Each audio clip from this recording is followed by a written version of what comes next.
Sa aming advokasiyang ito, hindi po kami titigil hanggat masagot ang tanong natin, maayos na eleksyon o revolusyon. Hindi po namin kayo bibitawan. Magsasampo po kami ng mga criminal case laban sa ating mga komisyoner. Yun po ang gagawin natin.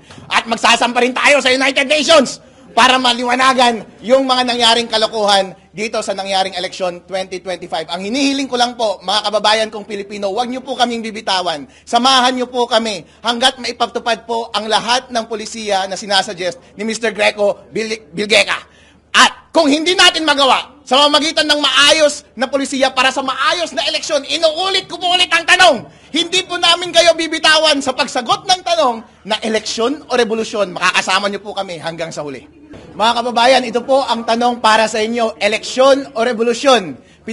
Ine-emphasize po ng tanong na yan ang kahalagahan ng ating demokrasya. Ang kalayaan po natin, ang foundation po niyan ay ang ating kalayaan na magboto ng mga tao na mamumuno sa atin. Kapag natanggal po sa atin yan, wala na tayong kalayaan, wala na ang esensya natin bilang Pilipino. Ang sagot po dyan, eleksyon o revolusyon? Ano po ang gusto ninyo?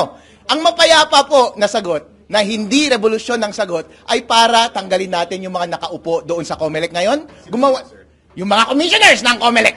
Dahil sila ang gumawa ng kalokohan ngayong eleksyon na ito. Dapat hindi na sila yung nakaupo sa susunod na eleksyon. Pangalawa, dapat baguhin natin yung polisiya ng pagkandak ng ating eleksyon sa pamamagitan ng pag-amend ng rules ng COMELEC mismo or pag-amend ng batas para wala ng choice yung COMELEC. Specifically, ang dapat natin gawin, yung control dapat sa pagbilang, yung software ay wala na dapat sa kamay ng isang ahensya lamang, which is COMELEC. Pangalawa, yung control sa transmission at custody ng data ay dapat wala na rin sa kanilang kamay. At yan ay nasolusyonan ng mungkahi ni Mr. Greco Bilgeca na gumamit ng manual counting in parallel sa automated counting at sa paggamit ng blockchain. Para po lahat na ng daya na nangyari nung election 2025 ay hindi na po maulit. Ngayon, mga kababayan ko sa Pilipinas, positiba po ba kayo na magagawa lahat yan? Kapag hindi po, meron po kayong pangalawang choice sa tanong na eleksyon o revolusyon.